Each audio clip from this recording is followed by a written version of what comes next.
Who would have thought? Okay. All right. Well, I was given a very heavy topic. So I want to kind of talk about the things that I want to chat with you about today. Kind of things that I like to happen in the room when we talk about things like this. But also for you to know, like they said, I'm running the crisis team here at the National Youth Gathering, and I have my some members of my team in here with me too. So I hope you know if anything's going on, you can call event base if you want to talk to somebody, if you're struggling with something, if you're really in some type of mental health crisis or you know somebody who is, that number on your bracelet is going to be so important to you, and they have a direct chain to us. So you can call that number at any time. You can text it too.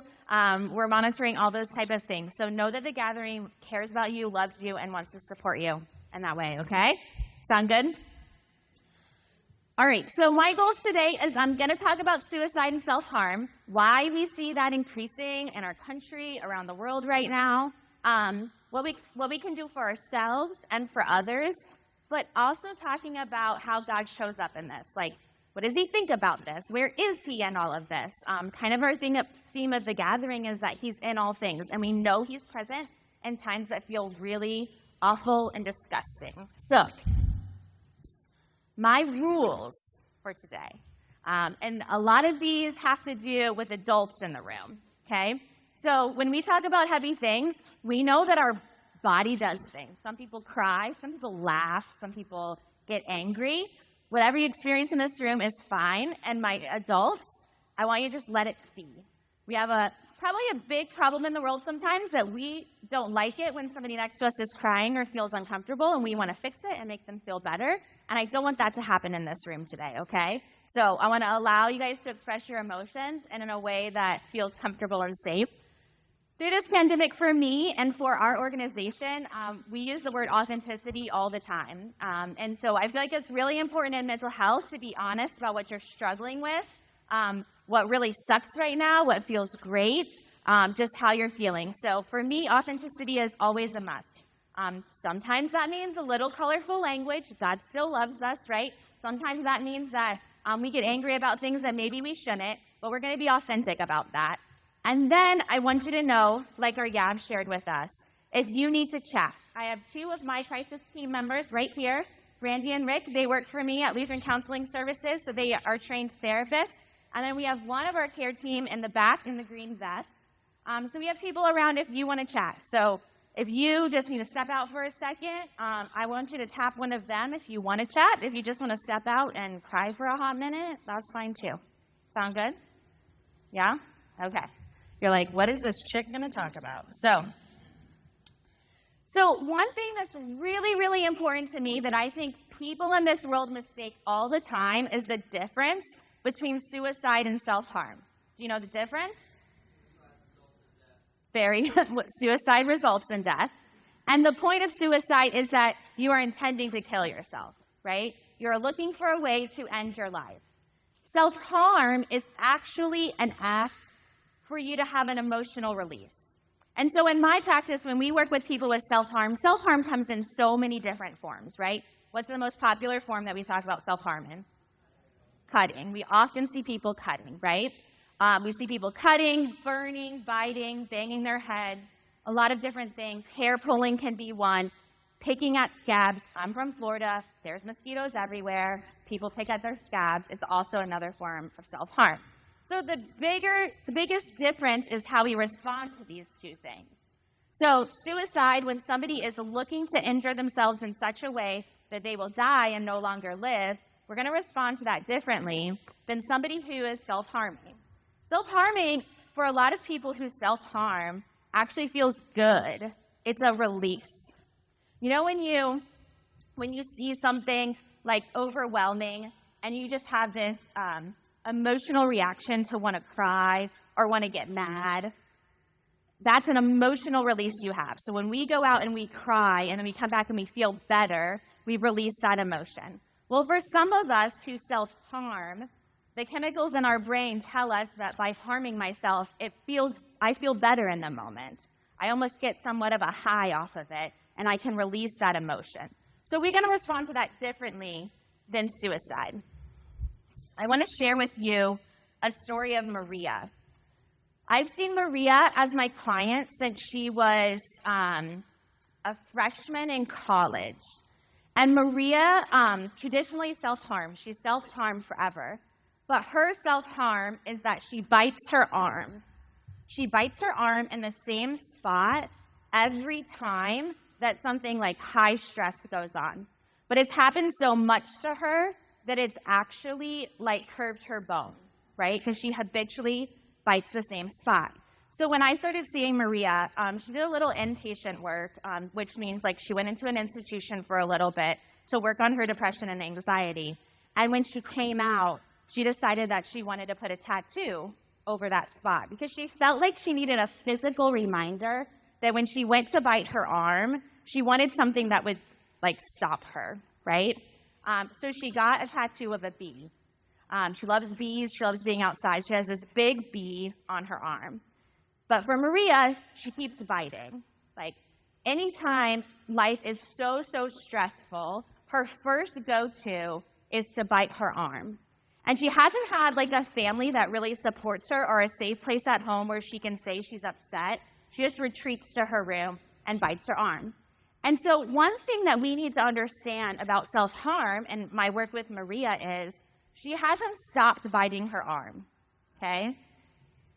We've had periods longer in between where she doesn't bite it as much because someone like Maria has to learn new ways to release the emotions that she's feeling. But when stressors get so intense, she goes back to that same coping mechanism. So when we have somebody in our life who habitually self-harms, most of the time, oh, I forgot to tell you this. My dad's a pastor, so I pick on pastors. FYI, if you're a pastor in the room, no offense, except to this man because he's my dad and I pick on him. Got it? Sound good? Okay, good. So oftentimes when we work with church workers that don't understand the difference between suicide and self-harm, I often run in, no offense, to a lot of pastors who want to make somebody promise never to do it again, right? Don't promise me before I see you again, you will not bite your arm, right? Would be something they would say to Maria. And then what happens with Maria is something really stressful happens in her life, and she bites her arm.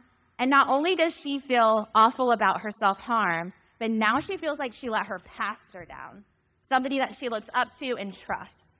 So we respond to things of self-harm so much differently. We make sure people like Maria are getting to the resources that they need.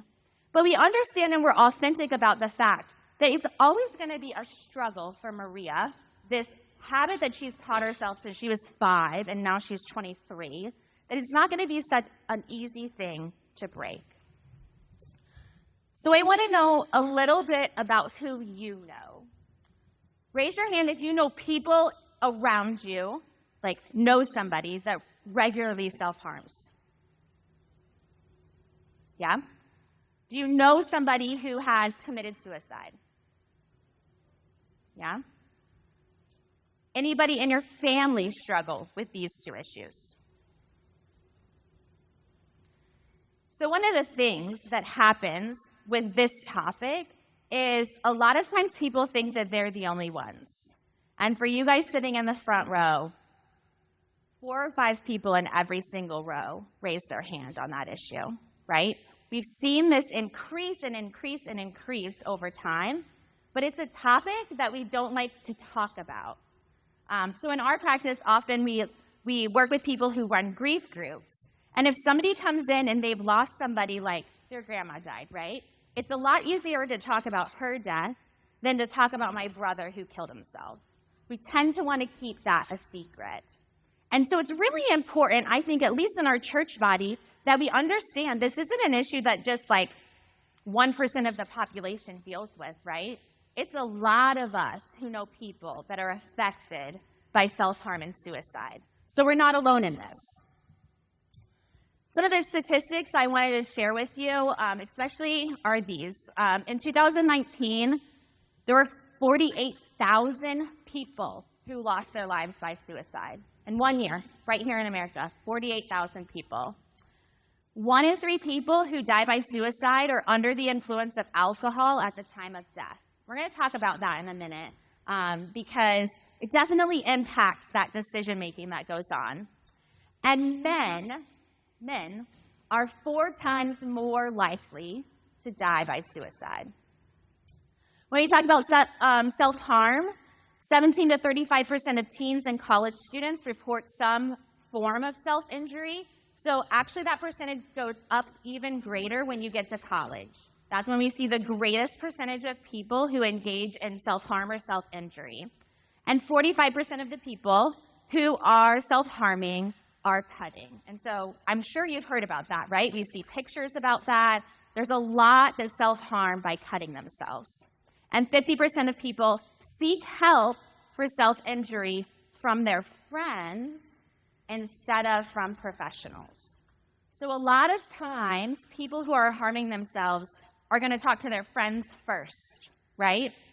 Those of you that know people who are self-harming, are they getting help from a professional? Yes or no? Yes? Raise your hand. No? Raise your hands. It's really, really hard, honestly, at your age to get help from a professional, because who do you have to go through to get to a professional? Your parents, right?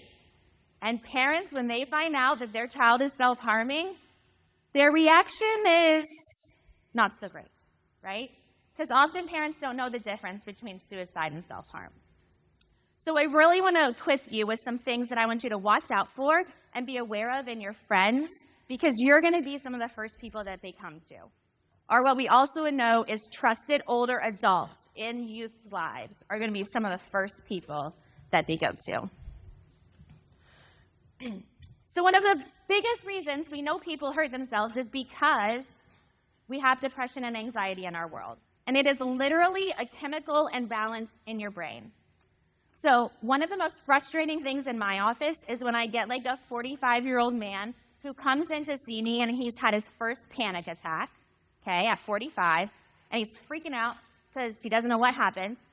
And he called his mom, and she's like, "Oh yeah, I've had panic attacks my whole life." And he's like, "Why didn't you tell me?"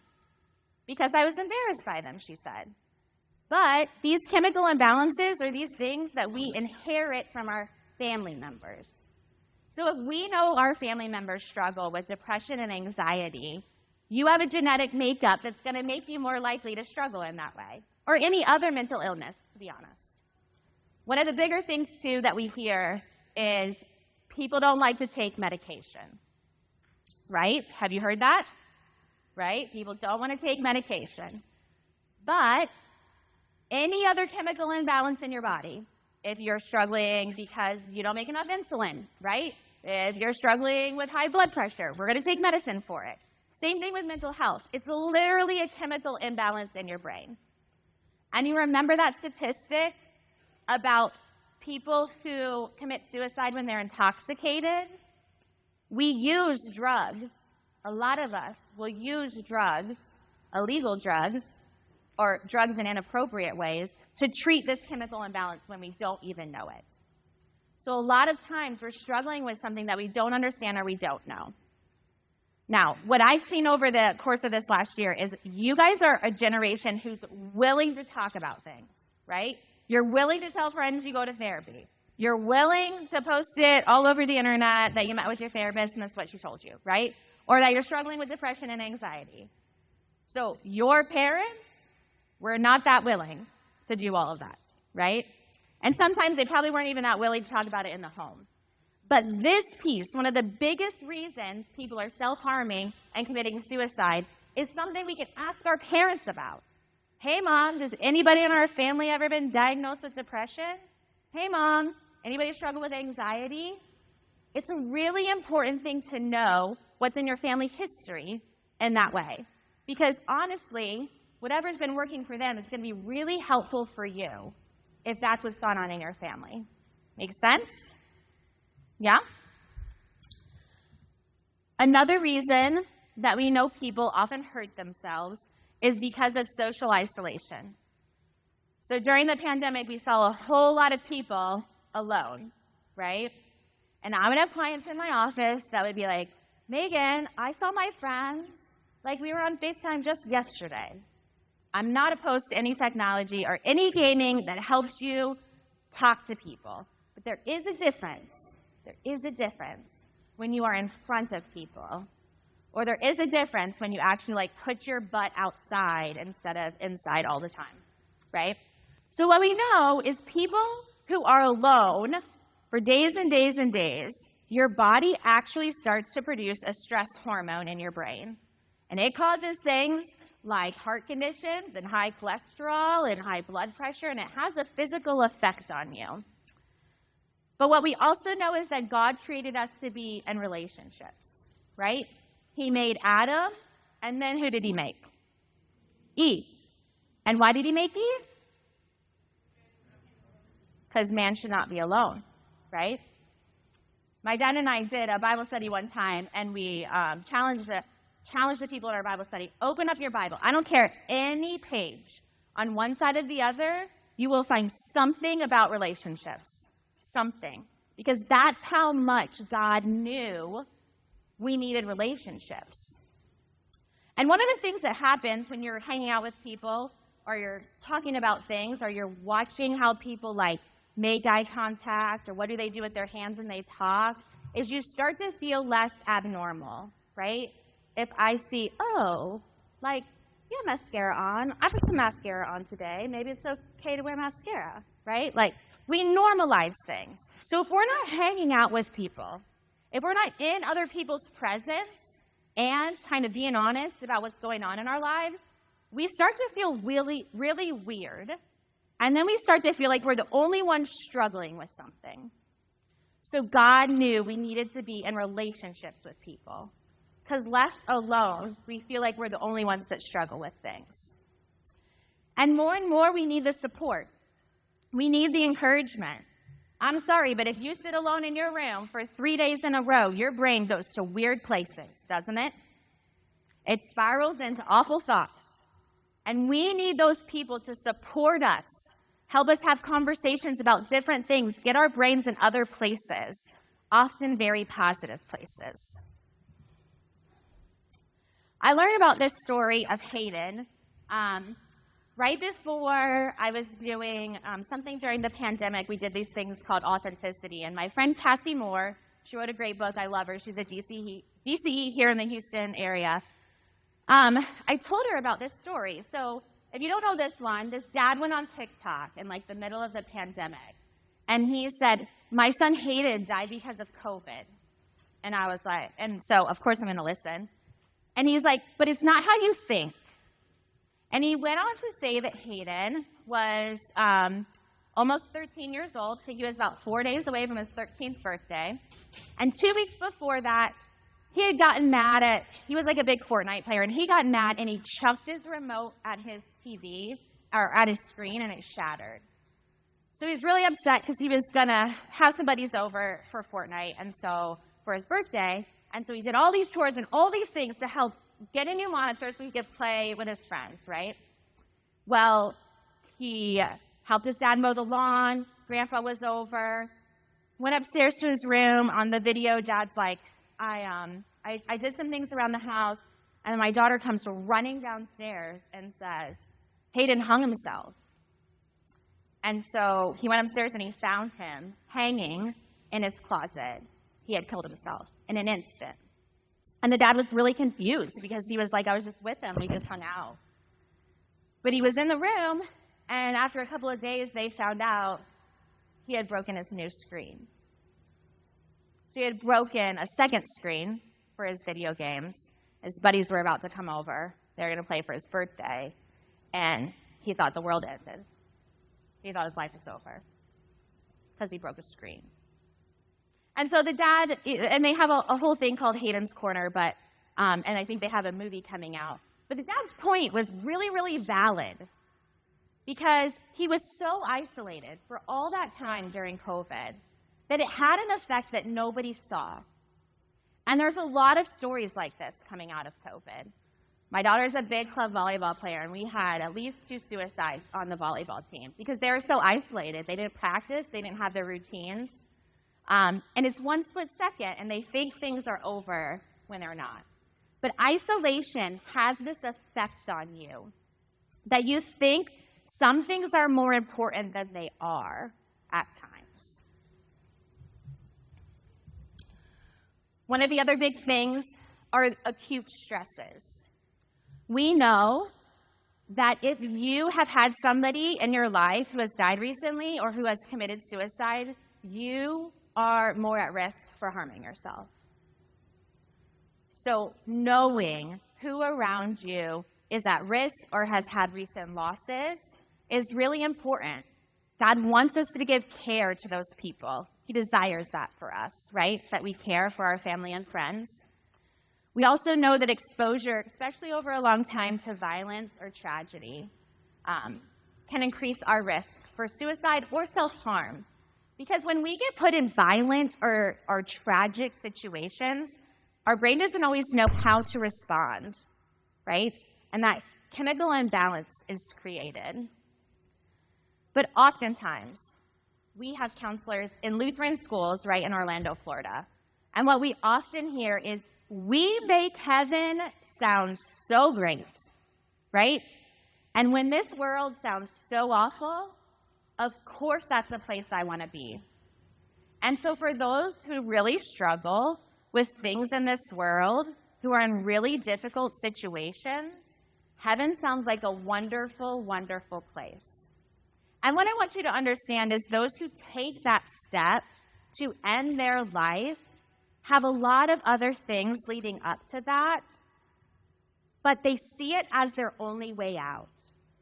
So depression and anxiety can be such a force on your brain, can be such a force inside of your head to tell you things that just aren't true, that we know God does not believe about you.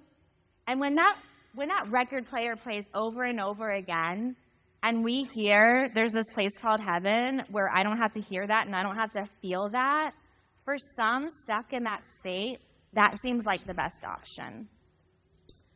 But a lot of times in high schools and in with kids your age, most often what we find is something's about to change. Something's about to be different. Whether it's a breakup, because that happens a lot with high schoolers, or just a move, or something, we just don't know what's coming. Something unknown is going to happen. And that acute stress at times can be one of the most deadly because it can mean a quick decision without all the warning signs. So for Hayden, that was a quick decision without any warning signs. Wasn't a thought out plan. It was something he decided so quick. And same thing with Katie Meyer. Have you heard the story of Katie Meyer? Stanford soccer goalie? No? I said my daughter plays club volleyball, so I follow sports a lot.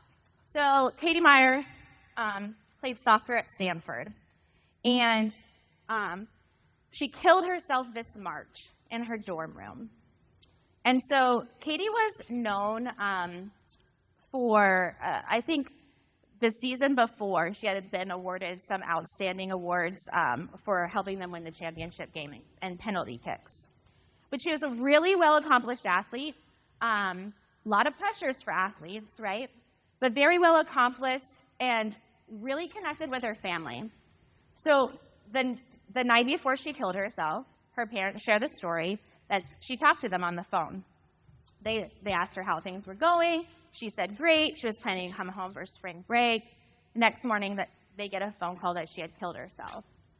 And come to find out, she had received a disciplinary action letter from the college, and it sounded like there could be some very severe consequences up to her losing her scholarship and not being able to play soccer anymore. And for a lot of people who are very involved in athletics, that changes your whole world, right? And so Katie chose to take her life. And I've seen a lot of interviews from her parents just being so shocked, not being able to recognize any warning signs. And we're going to talk about warning signs. But one of the bigger things with Katie that comes out in her story is she never told anybody.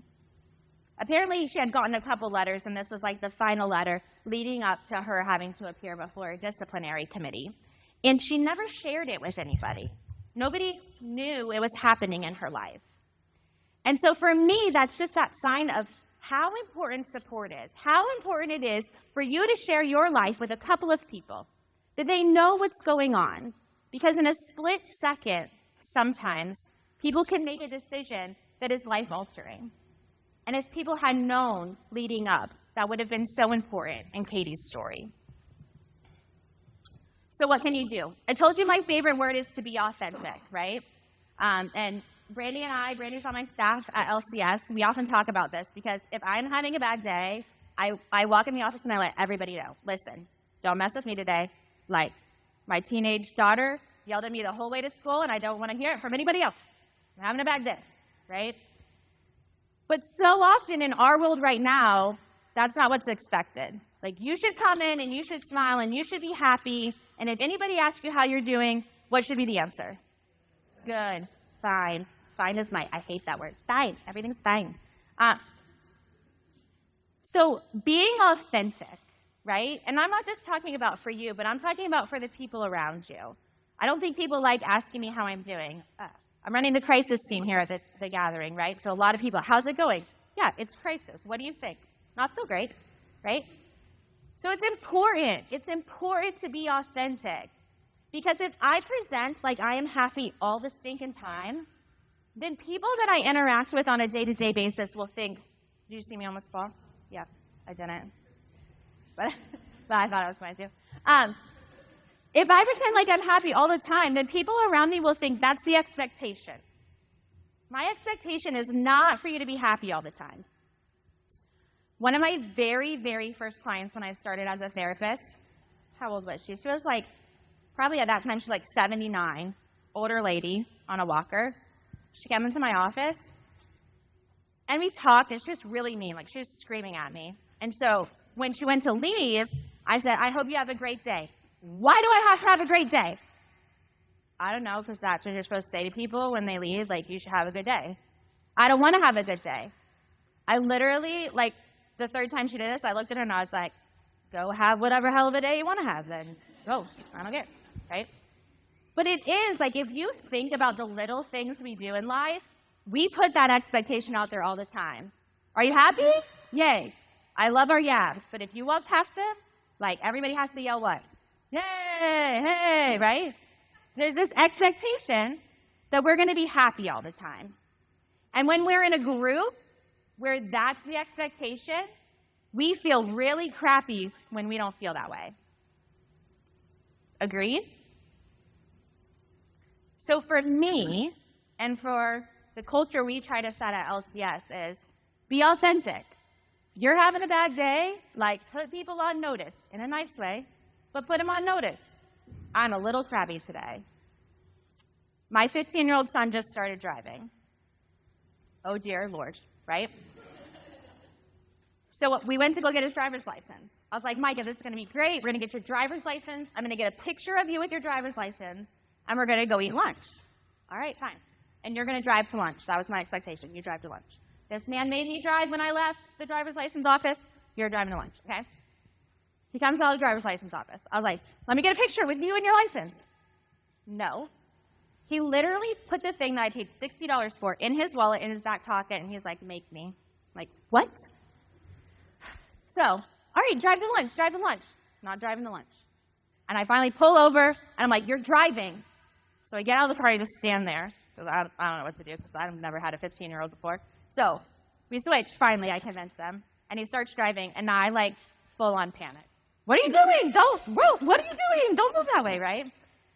And he finally looks at me, and he's like, Mom, what in the world is your problem? Well, you're turning 15 today. I just lose it, right? And then I finally turned to him, and I was like, drive me home. I haven't taken my anxiety meds. Should have taken my anxiety meds today because you're driving, you're turning 15, you're really freaking me out. And so we can have that discussion of I function better when I have taken my medicine, when I've drank my coffee, right? I function better. Here at NYG so far, we've gotten a lot of calls of you people not eating, drinking Starbucks, right, Randy? Not eating, drinking Starbucks, and not getting enough sleep. Who falls in that category? Thank you very much. All of you. Eat the food that is not Starbucks. My point is, be authentic. You know what keeps you healthy. You know how you function at your best. So 1, do those things. And 2, when you can't do those things, be honest about it. When you're having a hard day, be honest. When it is an anniversary of something, be honest. Just be authentic. And that's going to help people around you not feel so isolated when they feel awful. Does that make sense? One of the other things that we talk about, allow others to have negative emotions. Just like I was saying, you do not have to be happy all the time. Jesus was not happy all the time. The man flipped tables. He cried. He was not happy all the time. And he's Jesus, okay? One of the things we always talk about, though, is it's important to ask questions. So we do a presentation about suicide in front of teachers, and I always tell them, if somebody makes a statement, and you guys make crazy statements sometimes, right? Like, I don't know, like, oh my gosh, she didn't look at me or she didn't talk to me, I'm going to go kill myself, right? It happens all the time. You should ask a follow-up question. Anybody says, I'm going to go kill myself, you should ask a follow-up question always. Always. Did you mean that? Like, I care about you, I don't want you to kill yourself.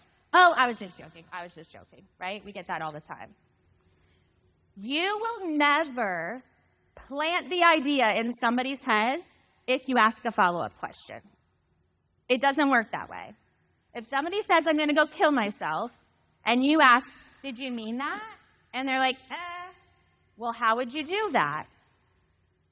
That's the best follow-up question. You're not planting any ideas.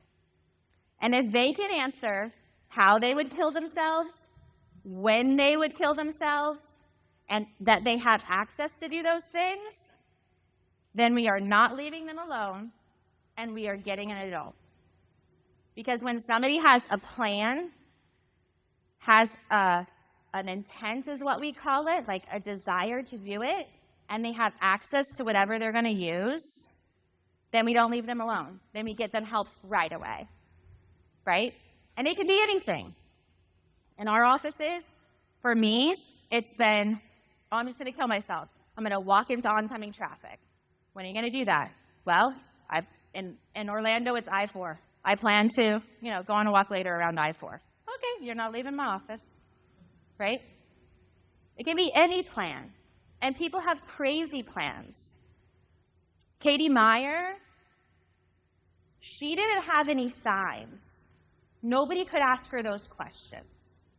Somebody's making a statement like that in front of you, they're throwing out a sign for help. And we need to ask. When we know that people are self-harming, it's a little bit different of a response. I told you, never make them promise to stop. That cycles into an ugly, ugly thing that leads to guilt, and now I feel like I have to please you, and when I don't please you, it makes me feel worse. It's an ugly, ugly cycle. Never make them do that. Anybody self-harming, they need to be in counseling with a psychologist, with a therapist. They need that. They've got to retrain themselves to use other tools to release their emotion. One of my biggest things, though, with people who are self-harming or cycling in their head through these crazy thoughts is change the scenery. So often, people hang out in the same room, talk to the same people, right? Get outside, go on a walk. As soon as you increase your heart rate for 20 minutes, your body produces endorphins. Endorphins help your brain get the chemicals it needs. And when anybody comes into my office, we always talk about these 4 things. Are you exercising? My clients roll their eyes at me when I ask them that question. Are you exercising? Oh my gosh, I don't really feel like it. It's really hot in Florida, and I don't have an outfit to do in it. I don't care what you do for exercise. When my son was little and he needed exercise, I literally turned on the bubble machine and he karate chopped with his sword all the bubbles that came out. Raised his heart rate for 20 minutes, I don't care. Anything. Go on a walk. swim, do whatever you do when it's snowy and cold, because I don't do that. But I'm sure you got things to do, right? You need that 20 minutes a day. You need to eat, like not Starbucks, right? Like you need to eat. There's an argument, do you eat 3 times a day? Do you eat 2 times a day? I don't care, but your body needs fuel. It has to have fuel. And those of us, because I'm in this crowd, that use food for other things to cope, you got to get a check on that sometimes, right? Because we can give it too much fuel. You need sleep. And I'm a little judgy about this, but you need 6 to 8 hours of sleep a night, at least, bottom line. I think napping is not helpful. Now, some people think it is. I'm not going to argue with you. If you can nap and not throw off your sleep schedule, fine. But you have got to get to REM sleep. Your body needs that. Your brain literally needs that to reset itself. And you have to be with people. You have to.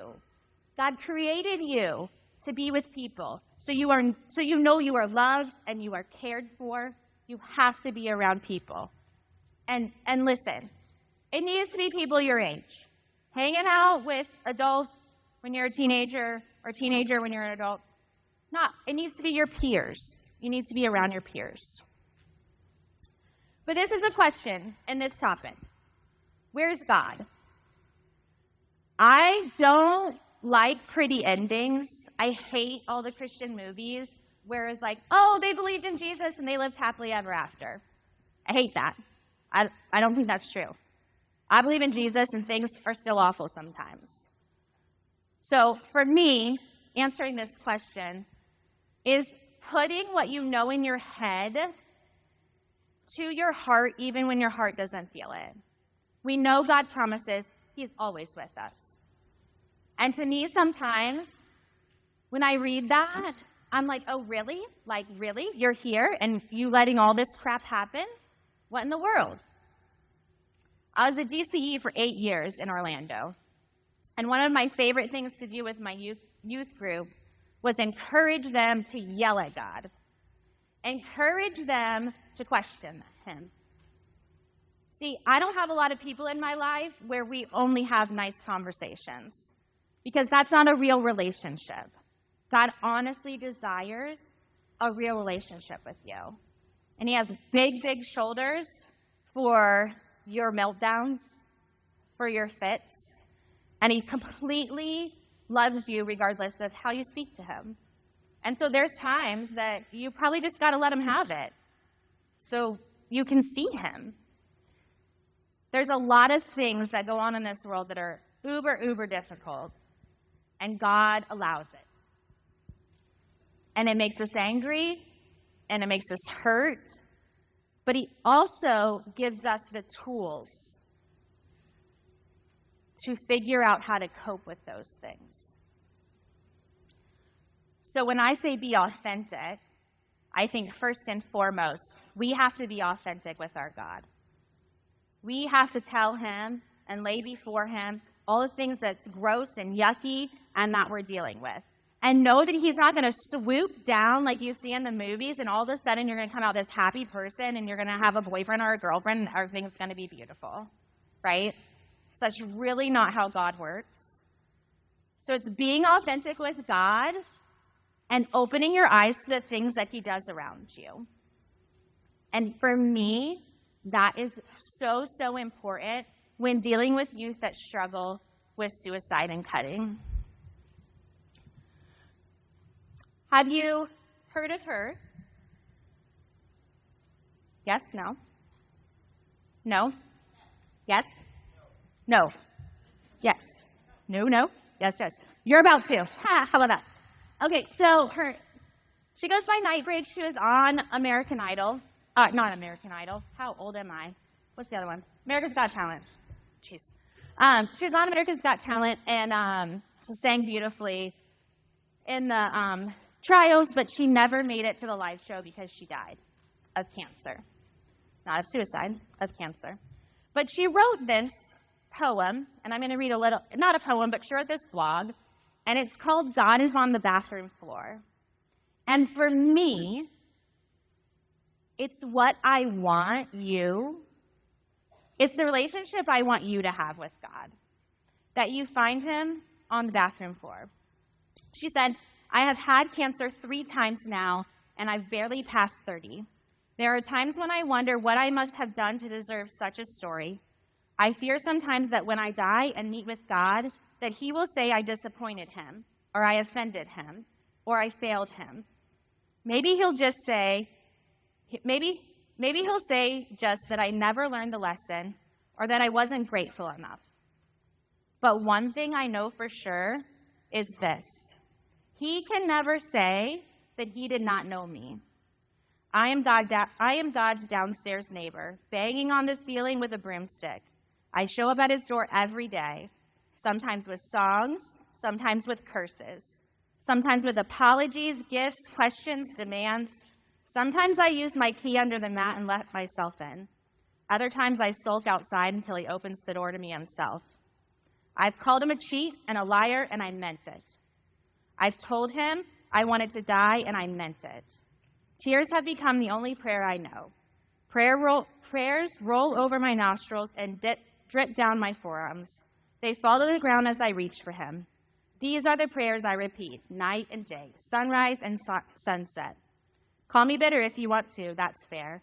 Count me among the angry, the cynical, the offended, the hardened, but count me also among the friends of God. For I have seen him in rare form. I have felt his exhale, laid in his shadow, squinted to read the message he wrote for me in the grout. I'm sad too. If an explanation would help, he'd write me one, I know it. But maybe an explanation would only start an argument between us. And I don't want to argue with God. I want to lay in a hammock with him and trace the veins in his arms. Call me cursed, call me lost, call me scorned. But that's not all. Call me chosen, blessed, sought after. Call me the one who God whispers his secrets to. I am the one whose belly is filled with loaves of mercy that were hidden for me. Even on the days when I'm not so sick, sometimes I go lay on the mat in the afternoon light just to listen to him. I know it sounds crazy, and I can't really explain it, but God is there, even now. I have heard it said that some people can't see God because they won't look low enough, and it's true. If you can't see him, look lower. God's on the bathroom floor. I think a real relationship with God is telling him when we're angry, when we're struggling, and he shows up in the most unique ways. So whether it's you that struggles in some of the things that we've talked about, or a friend, or someone you love, the one thing I want you to do is show up and don't leave. Sometimes people just need you to sit with them. Like, they don't need you to talk. They just need you to sit with them and listen to what they have to say. I have some things on here that I do that I want to share with you. We started a podcast called It's Okay to Not Be Okay. And this is other ways that we can connect. But my most important thing is I want to pray with you, and I want you to know again that the gathering is here to help you. We're not going to fix things. We're not going to make them all pretty. But what's most important is that we walk beside you as Christians who love and care for each other. Let's pray. Dear Lord, thank you so much for Houston. Thank you for this gathering where we can gather together as people that are part of your family going through messy, messy things. We can have real, honest conversations, and we can find you in them. God, there are some times where it's really hard to see you with some of the awful things that go on in this world. And I pray that each one of these youth can find a moment that they hear you whisper, that you show up in the oddest places. Don't make them lay on the bathroom floor today, Lord, but speak to them in many, many different ways and help guide them through the difficult conversations that go on in their head, that can go on with you, and that can go on around them. Thank you for bringing them to this place today, and be with them as they head out into that hot heat and into a wonderful mass event that you have planned for them. In your name we pray. Amen. Thank you, guys. I'll be up here if you want to chat.